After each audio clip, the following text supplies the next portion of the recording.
ایک مرتبہ اپنے آقا و مولا صلی اللہ علیہ وسلم کی بارگاہ میں بلند آواز سے انتہائی محبت و خلوص کے ساتھ درود و سلام کے نذرانے پیش کیجیے۔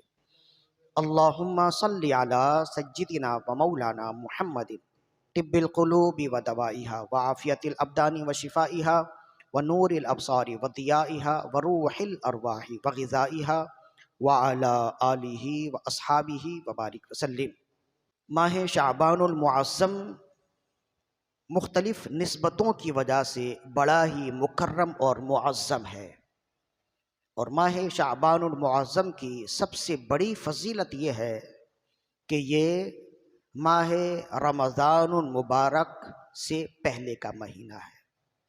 اسی وجہ سے رسول اللہ صلی اللہ علیہ وآلہ وسلم نے ارشاد فرمایا کہ لوگ اس مہینے کی عظمتوں سے برکتوں سے غافل ہیں، اس لیے کہ یہ رجب اور رمضان کے درمیان ہے۔ تو اس مہینے میں بڑی عظمتیں موجود ہیں جو گاہے بگاہے ہم بیان کرتے رہے اور آئندہ بھی اس کا بیان ہوگا۔ انہی عظمتوں میں سے ایک بہت بڑی عظمت یہ ہے کہ ماہ شعبان المعظم کی 2 تاریخ علی الاختلاف امام اعظم ابو حنیفہ رضی اللہ عنہ کی یوم شہادت ہے۔ اس حوالے سے ساری دنیا میں حنفیوں کی اکثریت ہے، ساری دنیا میں احناف کی اکثریت ہونے کی وجہ سے امام اعظم ابو حنیفہ نعمان بن ثابت رضی اللہ عنہ کی یوم شہادت یوم عرس ان ایام میں منایا جاتا ہے۔ ہمارے ہاں یا تو ہماری غفلت ہے یا ہماری تساہل پسندی ہے یا جان بوجھ کر یا انجانے میں ایسا ہوا ہے کہ بڑے بڑے اکابرین کا تذکرہ بالخیر کیا جاتا ہے، ان کے خاص ایام میں ان کی یاد منائی جاتی ہے، لیکن کروڑوں حنفیوں کے امام اعظم ابو حنیفہ رضی اللہ عنہ کی یوم شہادت جب آئے تو ان کا ذکر نہیں ہوتا، ان کی یاد نہیں منائی جاتی۔ حالانکہ دیکھا جائے، عالموں میں دیکھا جائے تو آپ امام اعظم ہیں، عابدوں میں دیکھا جائے تو آپ امام اعظم ہیں، صوفیہ میں دیکھا جائے تب بھی آپ امام اعظم ہیں، محدثین میں دیکھا جائے تب بھی آپ امام اعظم ہیں۔ یعنی امام اعظم ابو حنیفہ رضی اللہ عنہ ایسی ہمہ جہت شخصیت ہے، اللہ نے انہیں اس قدر کامل بنایا کہ ہر جہت میں اللہ نے آپ کو کامل بنایا ہے۔ تو آپ کا ذکر خیر بھی ہونا چاہیے، ماضی میں بھی ہم نے کیا، آج بھی اسی حوالے سے چند مزید باتیں ہیں جس کا ہم ذکر کرنا ضروری سمجھتے ہیں۔ امام اعظم ابو حنیفہ رضی اللہ عنہ کے تذکرہ بالخیر کے لیے آغاز میں ابتداءً حصول برکت کے لیے قرآن مجید کی آیت مقدسہ کی تلاوت کی گئی۔ سورہ عنکبوت کی آیت 20واں پارہ ہے اور تقریباً آخری آیت ہے۔ اس آیت مقدسہ سے پہلے اللہ تعالیٰ نے بہت سی مثالیں بیان فرمائی ہیں، اور اس کے بعد اللہ نے ارشاد فرمایا وَتِلْكَ الْأَمْثَالُ نَضْرِبُهَا لِلنَّاسِ وَمَا يَعْقِلُهَا إِلَّا الْعَالِمُونَ۔ یہ مثالیں ہیں جو ہم لوگوں کے لیے بیان کرتے ہیں، اور ان مثالوں کو سوائے علم والوں کے کوئی سمجھ نہیں سکتا۔ جس میں معلوم ہوا کہ قرآن کا سمجھنا صرف علم والوں کے ساتھ ہی مختص ہے۔ قرآن علم والے کے علاوہ بغیر علم والا سمجھ نہیں سکتا، اور علم والا کون ہوتا ہے؟ علماء نے ان کی بھی حد بندی کر دی، فرمایا علم والے سے مراد وہ شخص ہے جسے علم نحو آتا ہو، علم صرف آتا ہو، علم بدیع، علم معانی، علم ادب آتا ہو، جو قرآن مجید کے اسرار و رموز سے واقف ہو، شان نزول جانتا ہو، بالخصوص ناسخ و منسوخ کا علم جانتا ہو، ایسے شخص کو عالم کہتے ہیں۔ تو قرآن مجید نے اس آیت مقدسہ میں واضح الفاظ میں فرما دیا کہ قرآن کو جاننے والے فقط علماء ہی ہوتے ہیں، لہذا اب قرآن کو جانے بغیر تو ہمارا گزارا نہیں ہے۔ یعنی ہم اپنی زندگی کے معمولات ہوں یا آخرت کے معمولات کی تیاری ہو، ہر معاملے کے لیے قرآن مجید تو ہمارے لیے مشعل راہ ہے نا۔ ہم تو چاہے زندگی کا معاملہ ہو، خرید و فروخت ہو، نکاح و طلاق ہو، منگنی ہو، رشتہ ہو، بچے کی پیدائش ہو، وفات ہو، کچھ بھی ہو، دینا ہو لینا ہو، تجارت ہو، کچھ بھی ہو، اس میں ہمارے لیے مشعل راہ کون سی کتاب ہے؟ ہم کس کتاب سے ہدایت لیتے؟ تو کہتے ہم قرآن مجید سے ہدایت لیتے۔ قبر و حشر کی تیاری ہو، میزان کی تیاری ہو، جنت میں جانے کا شوق ہو، دوزخ سے بچنے کے لیے تیاری ہو، تو ان تیاریوں کے لیے، آخرت کی تمام تر تیاریوں کے لیے ہم کس کتاب سے مدد لیں گے؟ تو قرآن مجید سے مدد لیں گے۔ تو اب مدد لینے کی دو ہی ترکیب ہے، مدد لینے کا دو ہی طریقہ ہے، یا تو عالم بن جاؤ یا پھر علماء کی خدمت میں آ جاؤ۔ اس لیے کہ دنیا اور آخرت کی کامیابی قرآن کے ساتھ ہے، اور قرآن کو جاننے والے اللہ نے فرمایا صرف علماء ہیں۔ تو اب دو ہی بات ہو سکتی ہے، یا تو عالم بن جاؤ خیر میں آ جاؤ گے، یا عالم کی صحبت اختیار کر لو خیر میں آ جاؤ گے۔ یہی وجہ ہے کہ اسی آیت کے تحت ابن کثیر نے لکھا کہ حضرت عمر بن مرہ رضی اللہ عنہ صحابی رسول ہیں، آپ قرآن مجید پڑھتے، کوئی آیت سمجھ نہ آئے تو زار و قطار روتے، تو لوگ پوچھتے کہ آپ تو صحابی رسول ہیں، آپ اس قدر قرآن مجید پڑھتے پڑھتے روتے کیوں ہیں؟ تو کہتے کہ کوئی آیت، کسی آیت کا معنی مجھے سمجھ نہ آئے تو میں اس خوف سے روتا ہوں کہ کہیں اللہ نے میرا نام جاہلوں میں تو نہیں لکھ دیا کہ مجھے قرآن سمجھ نہیں آ رہا۔ حالانکہ اللہ نے فرمایا ہے وَمَا يَعْقِلُهَا إِلَّا الْعَالِمُونَ، کہ قرآن کو سمجھنے والے تو علماء ہی ہوتے ہیں۔ تو وہ اکابرین امت قرآن کو سمجھنے کے لیے، قرآن فہمی کے لیے جہد مسلسل بھی کرتے تھے، اور ایک ٹوٹا ہوا دل رکھتے تھے، اضطراب کی کیفیت میں ہوتے کہ کہیں کوئی قرآن کی آیت مجھے سمجھ نہ آئی تو ایسا نہ ہو کہ خدا نہ خواستہ اللہ نے میرا نام علماء کی فہرست سے نکال کر، جاننے والوں کی فہرست سے نکال کر، کہیں جاہلوں کی فہرست میں تو میرا نام نہیں ڈال دیا۔ تو ایسے ڈرا کرتے تھے۔ تو قرآن مجید دنیا اور آخرت کی تمام کامیابیوں کے لیے ہمارے لیے ایک رہنما ہے۔ قرآن کو چھوڑ کر نہ دنیا کی کامیابی مل سکتی ہے اور نہ ہی آخرت کی کامیابی مل سکتی ہے، اور قرآن کو جب تک سمجھیں گے نہیں اس سے ہم رہنمائی نہیں لے سکتے۔ تو قرآن مجید نے کہا کہ وَمَا يَعْقِلُهَا إِلَّا الْعَالِمُونَ، قرآن کو سمجھنے والے تو علماء ہی ہوتے ہیں، لہذا یا تم عالم بن جاؤ، راہ راست پر آ جاؤ گے، کامیاب ہو جاؤ گے، یا پھر علماء کی صحبت اختیار کر لو۔ یہ قرآن مجید کی اس آیت سے ہمیں یہ نتیجہ ملا، یہ فائدہ ملا، اور اس کو پھر رسول اللہ صلی اللہ علیہ وآلہ وسلم نے دو ٹوک انداز میں انتہائی خوبصورتی کے ساتھ بیان کیا۔ حضرت ابو دردہ بھی اس کو روایت کرنے والے، ابن عمر بھی روایت کرنے والے، اور حضرت عبداللہ ابن مسعود بھی روایت کرنے والے۔ بعضوں نے موقوفاً روایت کیا، بعضوں نے مرفوعاً روایت کیا، اور بعضوں نے متصلاً روایت کیا، اور امام بیہقی نے سنن الکبریٰ میں اس حدیث کو روایت کیا، اور امام ابن عبد البر نے اپنی کتاب میں بھی اپنی سند سے اس حدیث کو نقل کیا۔ حضرت ابو دردہ رضی اللہ عنہ فرماتے ہیں قال رسول اللہ صلی اللہ علیہ وسلم، رسول اللہ صلی اللہ علیہ وآلہ وسلم نے ارشاد فرمایا کن عالما او متعلما او محبا او متبعا، خیر چاہتے ہو تو عالم بن جاؤ، یا طالب علم بن جاؤ، یا عالم سے محبت کرنے والے بن جاؤ، یا عالم کے پیچھے پیچھے چلنے والے بن جاؤ۔ چار باتیں ہیں جو خیر کی علامتیں ہیں۔ فرمایا ولا تکن الخامسہ، پانچواں نہ بننا، فتح لکا، اگر تم پانچویں بنے ہلاک ہو جاؤ گے، برباد ہو جاؤ گے۔ تو حسن البصری سے پوچھا گیا پانچواں کون؟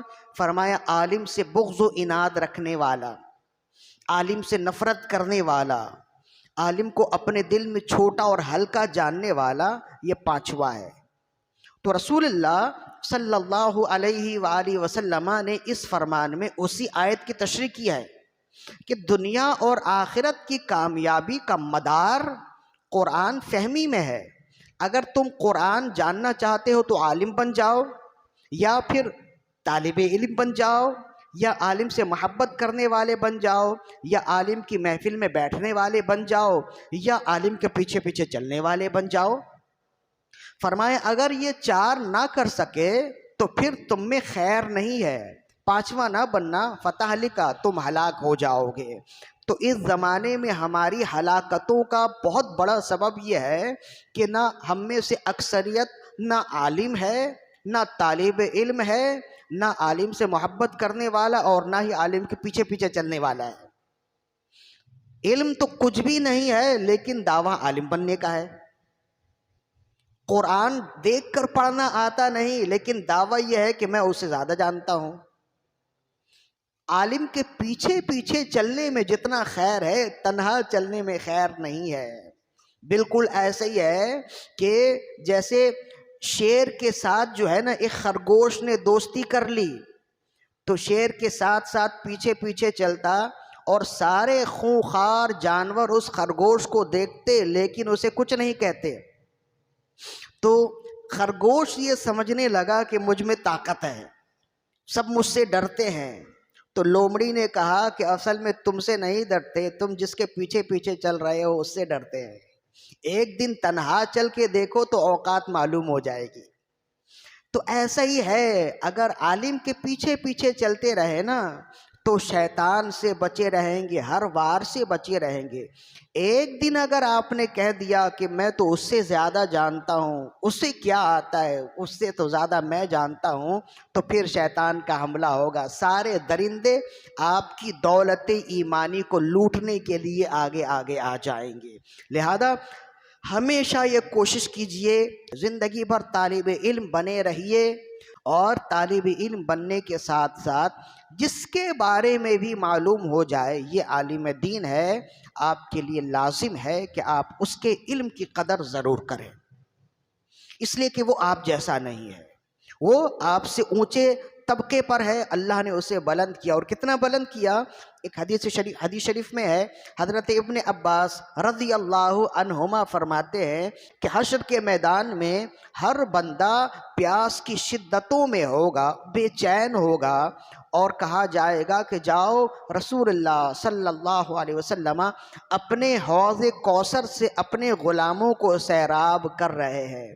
تو سب بھاگیں گے حوض کوثر کی طرف، اور رسول اللہ صلی اللہ علیہ وسلم حوض کوثر سے جام بھر بھر کے اپنے غلاموں کو سیراب کر رہے ہوں گے۔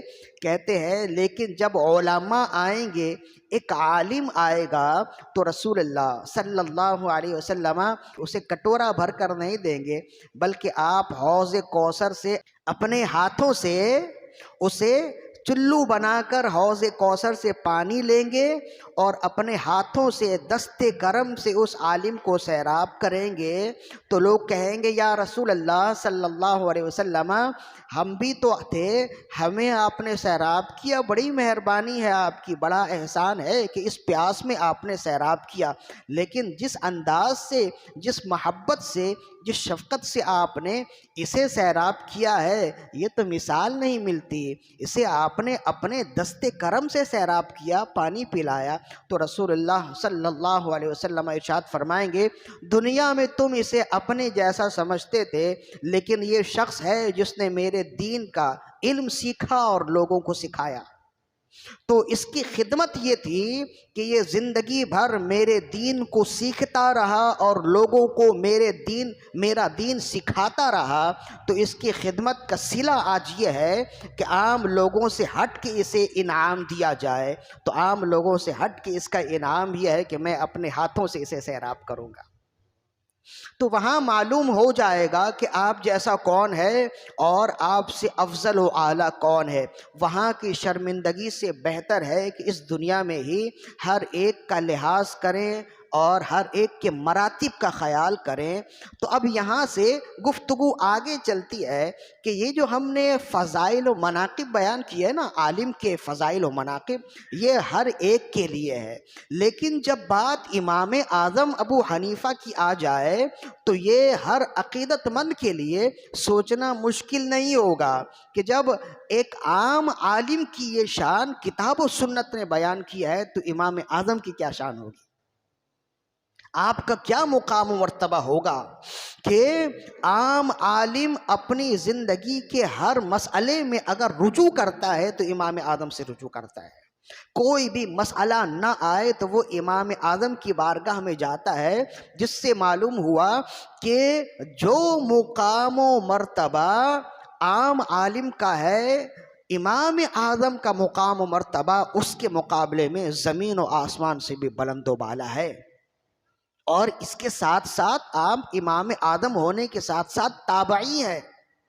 کئی صحابہ کرام کی آپ نے زیارت کی، حضرت انس بن مالک رضی اللہ عنہ سے آپ کی ملاقات ثابت ہے، عبداللہ ابن ابی اوفا سے آپ کی ملاقات ثابت ہے، حضرت ابو طفیل عامر بن واصلہ سب سے آخری صحابی ہیں، ان سے آپ کی ملاقات ثابت ہے اور ان سے آپ نے رسول اللہ کی حدیث لی ہے۔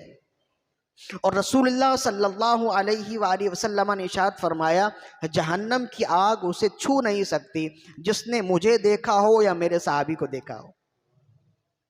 تو ہم ایسے امام اعظم کی اتباع کرنے والے ہیں کہ اگر ان کا علم نہ ہوتا، اگر ان کا عمل نہ بھی ہوتا تو تابعی ہونے کی وجہ سے بھی وہ جنتی تھے، لیکن اب اس پہ نور علی نور یہ ہے کہ آپ کا علم بھی با کمال ہے اور آپ کی عبادت بھی با کمال ہے۔ اور آپ کی عبادتوں کی طرف اشارہ کرتے ہوئے علماء نے فرمایا، ابن حجر عسقلانی نے لکھا الخیرات الحسان میں کہ جسم میں دوڑتے ہوئے خون کو نعمان کہتے ہیں، کہ جب تک یہ خون جسم میں رواں ہے تب تک انسان زندہ ہے، جب یہ خون رک جائے یا خدا نخواستہ جسم سے نکل جائے انسان کی زندگی تمام ہو جائے گی، ختم ہو جائے گی۔ تو نعمان کہتے ہیں جسم میں دوڑتے ہوئے خون کو، اور امام اعظم کا نام ہے نعمان بن ثابت۔ گویا اللہ کی حکمتوں سے آپ کا نام نعمان اس وجہ سے رکھا گیا کہ جیسے جسم میں خون انسان کے جسم کی بقا کے لیے اہم ہے، سب سے اہم ہے، ویسے دین اسلام کے تمام تر احکام کی بقا کے لیے امام اعظم کی تحقیقات اہم ہیں۔ جیسے جسم سے خون نکال لیا جائے زندگی ختم ہو جائے، ویسے ہی امام اعظم کی تمام ارشادات اور تحقیقات نکال لی جائیں، دین اسلام وہیں رک جائے۔ اسی وجہ سے آپ کا نام نعمان بن ثابت ہے۔ آپ کی کنیت ابو حنیفہ ہے۔ کنیت یہ عرب جو ہے نا اپنی کنیت اپنی پہچان کے طور پر رکھا کرتے تھے، عام طور پر اپنے بچوں کی نسبت سے اپنی کنیت رکھا کرتے تھے۔ جیسے رسول اللہ صلی اللہ علیہ وسلم کے شہزادے حضرت قاسم تھے تو ان کی نسبت سے رسول اللہ کی کنیت ہے ابو القاسم، ابو القاسم۔ تو اکثر اپنے بچوں کی نسبت سے کنیت رکھا کرتے تھے۔ عرب نام کے مقابلے میں کنیت رکھنا اور کنیت سے پکارنا زیادہ پسند کرتے تھے، یا ابا عبداللہ، یا ابا الحسین، یا ابا القاسم، اس طرح سے پکارنا عرب پسند کرتے تھے۔ تو امام اعظم ابو حنیفہ رضی اللہ عنہ کی کنیت ہے ابو حنیفہ۔ تو اس طرف توجہ جاتی ہے کہ شاید آپ کا بیٹا ہو یا بیٹی ہو جس کا نام حنیفہ ہو اور اسی وجہ سے آپ نے کنیت رکھی ہے۔ اور بعض سیرت نگاروں نے لکھا بھی ہے کہ آپ کی ایک بیٹی تھی اور اسی بیٹی کی ان کا نام حنیفہ تھا اور اسی کی نسبت سے آپ نے اپنی کنیت ابو حنیفہ رکھی، لیکن یہ غلط ہے۔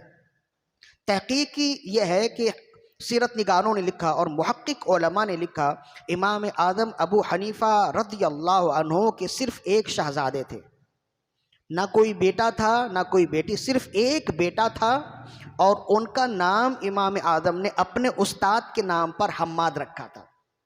اور امام اعظم سے اکثر و بیشتر روایات انہی سے چلتے ہیں۔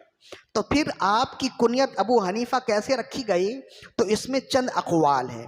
فرماتے ہیں حنیفہ کا مطلب ہوتا ہے انتہائی عبادت کرنے والا۔ تو امام اعظم ابو حنیفہ رضی اللہ عنہ کی کنیت اس زمانے کے علماء نے جب امام اعظم ابو حنیفہ کی عبادتوں کو دیکھا تو انہوں نے آپ کو یہ کنیت بطور لقب عطا کی، بطور لقب دی کہ آپ ابو حنیفہ ہیں، یعنی عبادت کرنے والوں کے سردار ہیں۔ اور امام اعظم ابو حنیفہ رضی اللہ عنہ کی عبادت کا کمال کیا ہے؟ حضرت ابن حجر اسقلانی نے لکھا کہ حضرت عبداللہ بن مبارک رضی اللہ عنہ کے حوالے سے لکھا، فرمایا کہ آپ کی عبادتوں کا کمال یہ ہے کہ اگر آپ سے کہہ دیا جاتا کہ آپ 3 دن کے اندر اس دنیا سے رخصت ہو جائیں گے، آپ 3 دن کے اندر مر جائیں گے، تب بھی آپ اتنی عبادت کرتے تھے کہ اس عبادت میں اضافہ نہیں کر سکتے تھے۔ یہ بہت بڑی بات ہے۔ مثال کے طور پر یوں سمجھ لیے کہ کوئی کسی سے کہہ دے کہ بھائی تمہاری زندگی 3 دنوں کی ہے، اس کے بعد تمہارا انتقال ہو جائے گا، اور وہ سننے والا اس بولنے والے پر اعتماد بھی رکھتا ہو اور وہ یقین کر لے کہ میری زندگی 3 دنوں کی ہے، تو اب بتائیں وہ کیسی عبادت کرے گا، کتنی ریاضتیں کرے گا؟ اس کے دل میں یہ خیال آئے گا زندگی بھر تو میں نے نہ جانے کن کن کاموں میں لگا دیے، یہ آخری 3 دن ہیں، ان 3 دنوں میں اللہ کی بندگی کرو۔ تو وہ نہ کھائے گا، نہ پیے گا، نہ کچھ بولے گا، وہ فقط اللہ کا ذکر کرتا رہے گا، سجدوں میں پڑا رہے گا، عبادتوں میں لگا رہے گا، یہی ہوگا نا۔ اور پھر بالآخر 3 دنوں کے بعد اس کی موت واقع ہو جائے تو کہتے ہیں جیسے کوئی شخص کسی کو کہہ دیا جائے کہ تم 3 دن سے زیادہ زندہ نہیں رہ سکتے تو وہ اپنی عبادتیں بڑھا دے گا۔ کہتے ہیں امام اعظم ابو حنیفہ پہلے سے ہی اپنے معمول کے مطابق اس قدر کثرت سے عبادت کرتے تھے کہ اگر ان سے کہہ دیا جاتا کہ آپ 3 دن کے بعد مر جائیں گے تو آپ اپنی عبادت میں اضافہ نہیں کر سکتے تھے، یعنی پہلے سے ہی آپ اس قدر کثرت سے عبادت کرنے والے تھے۔ انہی عبادتوں کی وجہ سے آپ کی کنیت ابو حنیفہ رکھی گئی، ایک وجہ۔ اور دوسری وجہ یہ ہے جس کو اعلیٰ حضرت رحمہ اللہ نے بھی لکھا، فرمایا کہ آپ کی محفل میں آپ کا فرمان لکھنے والے اس قدر کثرت سے آپ کے طلباء ہوتے تھے کہ وہ طلباء جب آپ کا فرمان لکھنے کے لیے آتے تو قلم اور دوات لے کر آتے تھے۔ دوات انک پوٹ جسے کہتے ہیں، دوات اس زمانے میں بھی ہوتا تو دوات کو حنیفہ کہتے ہیں عربی زبان میں۔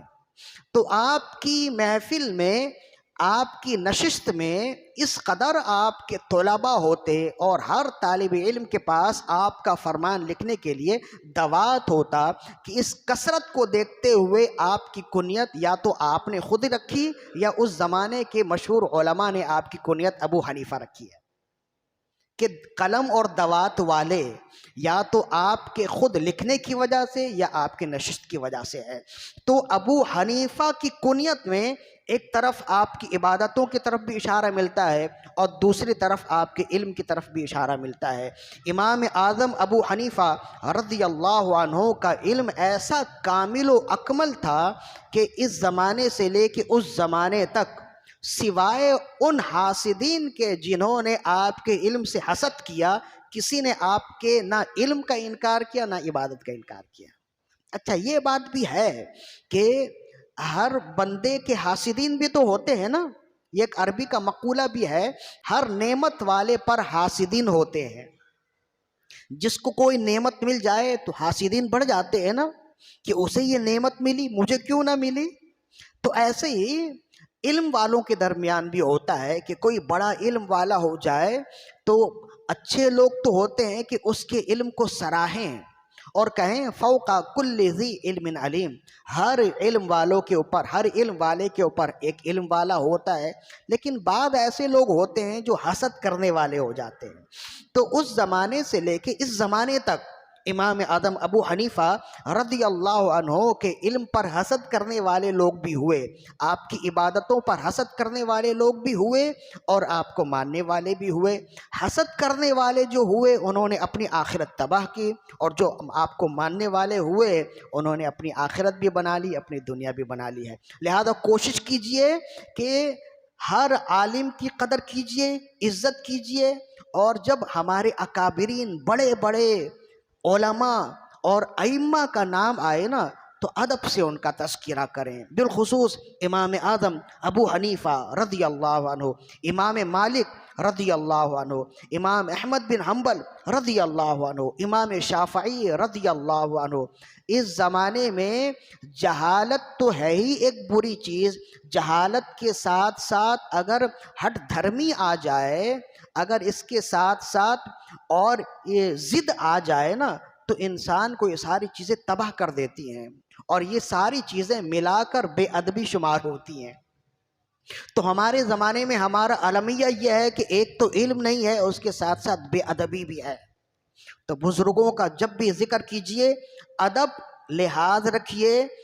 اللہ نے بہت سے لوگوں کو فقط ادب کی وجہ سے بڑا بلند مقام دیا ہے، لہذا ادب بھی کریں گے نا تو اللہ رب العزت اس ادب کی وجہ سے بڑا مقام دے دیتا ہے۔ چنانچہ امام اعظم ابو حنیفہ رضی اللہ عنہ کے علم کے حوالے سے چند باتیں ہیں جو غور طلب ہیں۔ کہتے ہیں کہ آپ کے شاگردوں میں سب سے بڑے شاگرد ہیں امام ابو یوسف۔ جو فقہ کی کتابیں پڑھنے والے ہیں وہ جانتے ہیں ابو یوسف کیا ہیں۔ امام اعظم ابو حنیفہ رضی اللہ عنہ کے علم کو آگے لے جانے والے امام ابو یوسف ہیں، اور ان کے بعد امام محمد ہیں۔ کتابوں میں ان کا نام زیادہ آتا ہے۔ بہت قریب رہتے تھے امام ابو یوسف، تو کہتے ہیں ایک دن جو ہے نا بیمار ہو گئے، چند دنوں تک امام اعظم ابو حنیفہ رضی اللہ عنہ کی نشست میں نہ آ سکے، تو امام اعظم کو تشویش ہوئی، آپ نے معلوم کروایا تو پتہ چلا کہ صاحبزادے بیمار ہیں۔ تو آپ نے فرمایا یہ بچہ بڑا ذہین ہے، بڑا لائق و فائق ہے، خدا نہ خواستہ اگر یہ اسی بیماری میں اس دنیا سے چلا گیا تو دنیا ایک بہت بڑے عالم سے محروم ہو جائے گی۔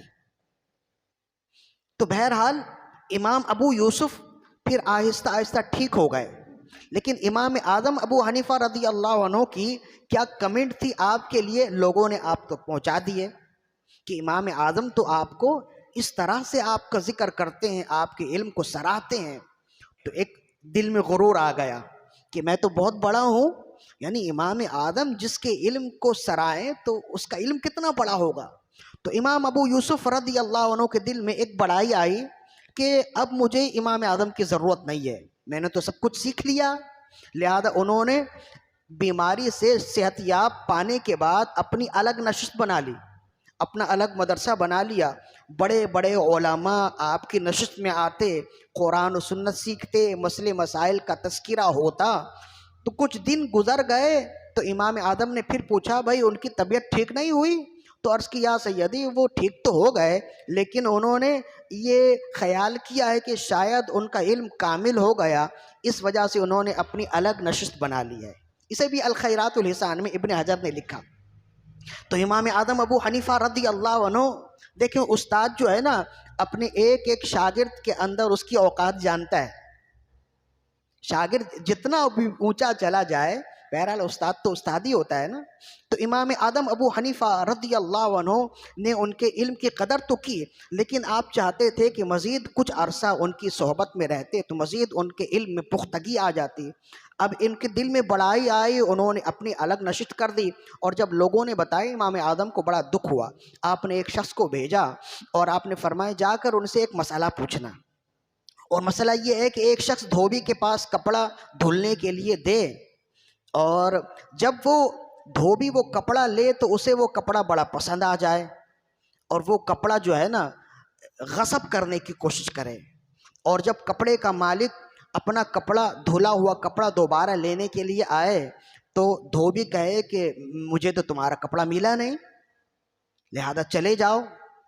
پھر دوبارہ جب وہ آئے تو شاید اسے ملامت ہو، وہ اپنے ارادے سے باز آ جائے اور وہ کپڑے کے مالک کو دوبارہ کپڑا واپس کر دے۔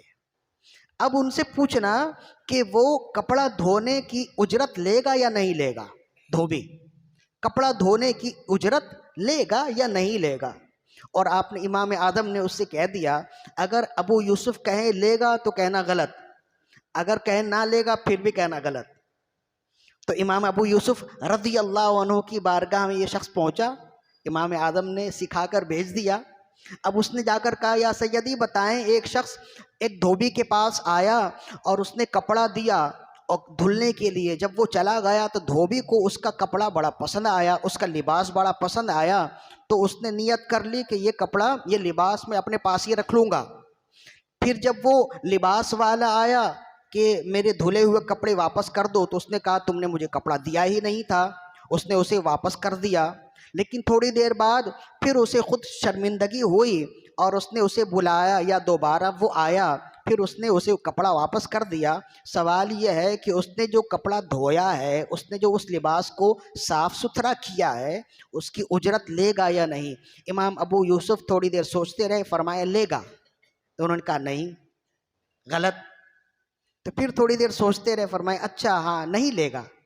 آپ نے فرمایا بھی غلط۔ تو پھر جب یہ دونوں باتیں اس نے کہہ دیں تو امام ابو یوسف سمجھ گئے یہ شخص اتنی مہارت سے کہہ رہا ہے، یہ کہیں سے ہو کر آیا ہے، سمجھ گئے کہ یہ امام اعظم سے ہو کر آیا ہے۔ وہیں اپنی نشست سے اٹھے، امام اعظم کی بارگاہ میں حاضر ہوئے، قدم بوسی کی اور 10 بوسی کی۔ آپ نے فرمایا دھوبی کا مسئلہ یہاں لے آیا نا؟ تو فرمایا یا سیدی بے شک ایسا ہی ہے، دھوبی کا مسئلہ لے آیا۔ فرمایا کمال ہے، اتنے بڑے عالم ہو گئے اور تم نے اپنے علم کو اتنا پختہ جانا کہ اپنی الگ نشست بنا لی اور لوگوں کو درس دینے لگے، اور اجارے کا ایک چھوٹا سا مسئلہ تمہیں آتا نہیں؟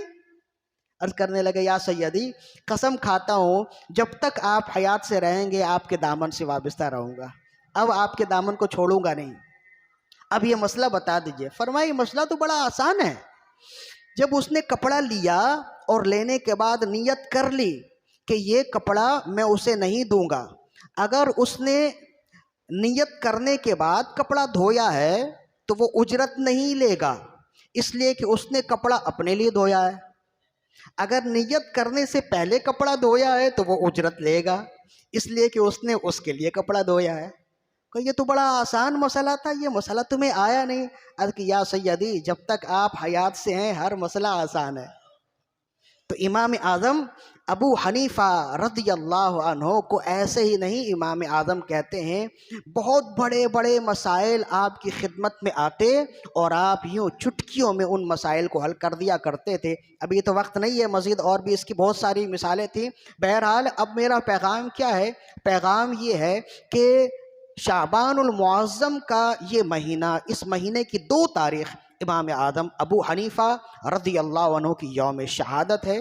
آپ کو شہید کیا گیا تھا، زہر دیا گیا تھا، یہ ایک الگ واقعہ ہے، وہ ہم انشاءاللہ کبھی موضوع میں آیا تو وہ انشاءاللہ ہم بیان کریں گے۔ تو ان ایام میں ان کا تذکرہ کیجئے اور خود بھی سنیں، بچوں کو سنائیں تاکہ معلوم ہو ہم جو حنفی ہیں، جن کی نسبت سے حنفی ہیں، ان کا علمی کمال کیا تھا اور ان کا زور کیا تھا، ان کی عبادت کیا تھی، ان کی ریاضتیں کیا تھیں۔ جب ہم بڑے بڑوں کو دیکھیں نا تو پھر ہمارے اندر جو میں ہے نا وہ خود ہی نکل جائے گا۔ وہ کہتے ہیں نا جب تک اونٹ پہاڑ کے نیچے نہیں آتا وہ اپنے آپ کو بہت بڑا سمجھتا ہے، لیکن جب وہ پہاڑ کے نیچے آ جائے تو پھر اسے معلوم ہوتا ہے کہ مجھ سے بڑا بھی کوئی ہے۔ تو جب آپ سمجھیں گے، پڑھیں گے تو پھر معلوم ہوگا کہ عالم ایسے کو عالم نہیں کہتے، عالم وہ ہوتا ہے جو امام اعظم ابو حنیفہ رضی اللہ عنہ جیسا ہوتا ہے۔